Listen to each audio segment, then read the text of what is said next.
So, magdasal tayo ngayon na huwag nating utusan yung Panginoon, "Oh, nag-9 First Fridays na ako, bigay mo sa akin yung aking hinihiling." Sino ka? Panginoon yan.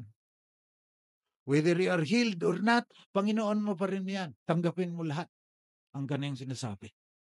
Tapos yung Panginoong ito ang nagsasabi na pinagaling kita.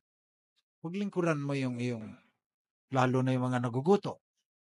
Yun din ang pagbabago na kailangan nating gawin.